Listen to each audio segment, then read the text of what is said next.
lights in front of them and I sure did.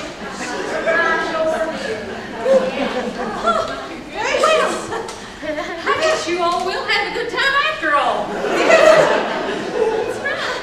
Oh, goodness. Now, where does your Roger work at? Oh, he's up at Plato. Really? He really likes the Starlight. He sure does. He drives one of them bulldozers. My Jonathan works there. He's a foreman. Does he like it? He likes it. They treat him real good. They pay him real good. He works 60 hours a week. We got 3 kids at home. They don't get to spend time with them on Sundays, but I look forward to Sundays. You know, honey, I heard the Plateau was shutting down. Who told you that? Is that what you heard? No, they are not shutting down. Hey, Cleo. Yeah. What's that story you always Yeah. When I was a baby, I had the colic. I cried and cried. And the only way they could get me to hush was to put me in the car and take me for a drive. So, but where do you go at 2 o'clock in the morning? Megamart. Well, that was before Megamart. But we didn't live too far from Granny's house, so they just put me in the car and we head to Granny's. And on the road there was this little old coal camp by the name of Yuma. And in the middle of Yuma was this great big curve and a big old hump. And every time that we go over that hump, my daddy would sing that old Frank Sinatra song. Now, which song was that?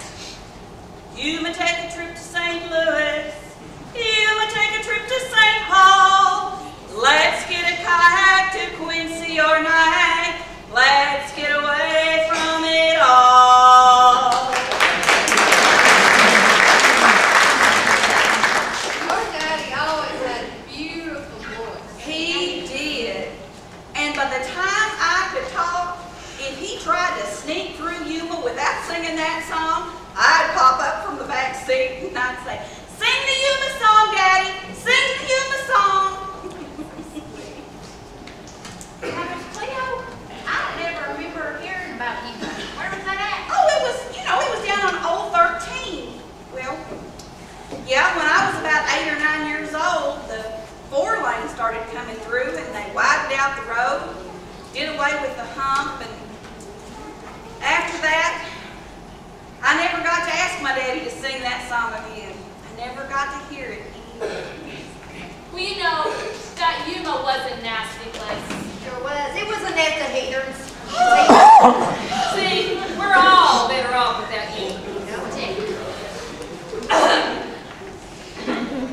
Has anyone heard anything about how Gertie's doing after Grover's death? Now, I heard she was doing okay. Good. Well, I heard that she was taking that money and getting her an apartment in town. That's what.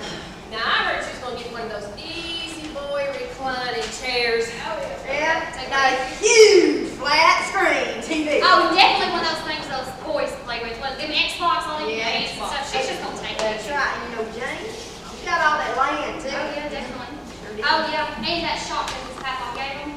Said it kept the revenuers away. I don't know. Hey, y'all remember we used to sing over Y'all remember when we used to have to sleep on the No, it was Gertie. Gertie's house? Gertie. She grew up in Can you remember that, Beth? Yeah. We watched scary movies and scream all night long. It's so much fun. Well, if there was too many of us girls, somebody would sleep in bed with Gertie. Now, and one night, I was one of those girls. And I remember it was really cold out that night. And Gertie was, that kind of person where once she turned off the lights, she wasn't going to cut it back on for anything. Well, anyway, one night I was laying there, in bed with Gertie. My feet were real cold. And I felt her get up out of bed. And I didn't know what she was doing. And I saw this flashlight flying all over the house. And I'm like, what is she doing? And then I felt covers pick up off my feet. And then I felt hair dryer running on my feet.